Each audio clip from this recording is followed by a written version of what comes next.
Appendix आज के जमाने का एक बहुत ही चिरपरिचित शब्द बन चुका है। अक्सर आपने सुना होगा कि फला व्यक्ति के शरीर में अपेंडिक्स था तो उसने ऑपरेशन करवाया। तो अपेंडिक्स क्या है, वह किस जगह पर पाया जाता है, आज हम उसी पर चर्चा करेंगे। तो सबसे पहले तो हम बताना चाहेंगे अपेंडिक्स क्या है। तो यहाँ पर मैं एक बात बता दूं कि अपेंडिक्स कोई अलग से मर्ज नहीं है जो कि हमारे शरीर में पनपता है, बल्कि अपेंडिक्स हमारे शरीर में पूर्व में बना हुआ एक अंग होता है जो कि हमारे आहार नाल से संबंधित है। और अपेंडिक्स का मुख्य कार्य है सेलुलोज का पाचन करना। हमारे प्रकृति में बहुत से जानवर ऐसे हैं जो कि हरी वनस्पतियां खाते हैं, घास फूस खाते हैं। तो हरी वनस्पतियां और घास फूस का जो वाह्य आवरण होता है, जो कोशिका सेल होती है, वो सेलुलोज की बनी होती है। तो अपेंडिक्स मूल रूप से सेलुलोज को पचाने का कार्य करता है। लेकिन मनुष्य आदिमानव से धीरे धीरे करके एक क्रमिक रूप से अब वर्तमान मानव के रूप में बन गया है। और इस समय मानव जो है पका पकाया भोजन खाता है। तो ऐसे में सेलुलोज की मात्रा उसके शरीर में बहुत कम जाती है।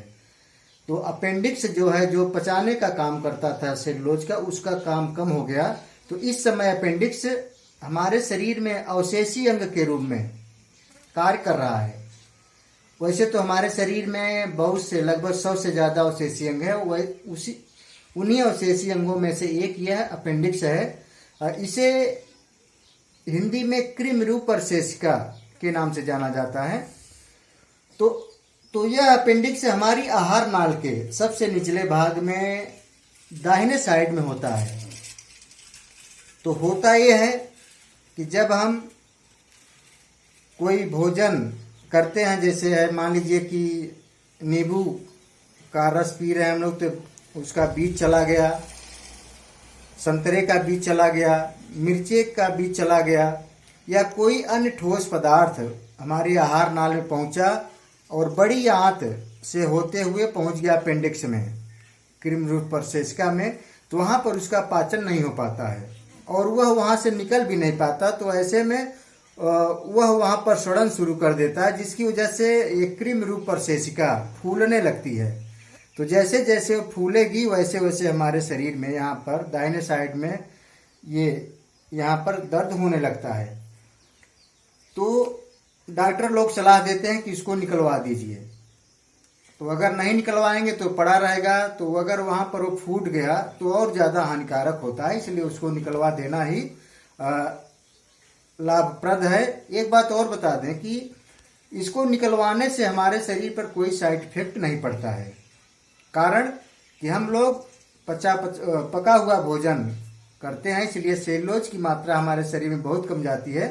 तो इससे हमारे शरीर में इसके रहने या न रहने से कोई फर्क नहीं पड़ता। इसलिए अगर सूजन बढ़े तो आपको निकलवा देना ही सबसे बेहतर है। इस डायग्राम के माध्यम से हम दिखा देते हैं कि अपेंडिक्स कहाँ पर है। आप देख रहे हैं कि ये हमारा जो है आहार नाल है, मनुष्य की आहार नाल है, देख रहे हैं। यहाँ पर ये स्टमच यानी कि ये आमाशय है, ये पैंक्रियाज यानी अग्नाशय ग्रंथि है, और यहाँ पर ये बड़ा सा है लीवर यानी यकृत है, इसमें गाल ब्लैडर जुड़ा हुआ है। और यहाँ पर आप देख रहे हैं जो बड़ा वाला भाग है ये बड़ी आंत है, ये बड़ी आंत है। यहाँ पर ये बड़ी आंत या बृहद आंत कहेंगे, बिग इंटेस्टाइन। और यहाँ पर ये अंदर वाला जो भाग है ये छोटी आंत है, छोटी आंत या क्षुद्र आंत भी बोलते हैं इसको।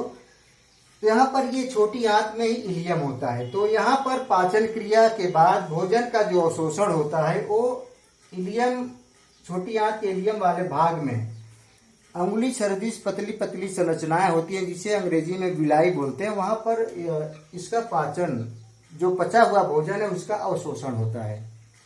और बाकी बड़ी आंत जो है, बड़ी आंत में भी अवशोषण होता है, लेकिन भोजन का नहीं बल्कि जल का अवशोषण होता है। तो यहाँ पर आप ये हमारी ये जो बड़ी आंत है, बड़ी आंत के निचले सिरे में यहाँ पर देख रहे हैं कि ये जो नुकीला भाग है, यही जो है वर्मीफॉर्म अपेंडिक्स यानी कृमि प्रशेषिका है। तो यहीं पर जब भोजन का कोई कण आ जाता है तो यह पचता नहीं है, तब इसमें धीरे धीरे सड़न उत्पन्न होती है और गैसों और सड़न की वजह से इसको अपेंडिक्स फूलने लगता है इस तरीके से। तो जैसे जैसे ये बड़ा होगा यहाँ पर, वैसे वैसे दर्द करना शुरू करता है।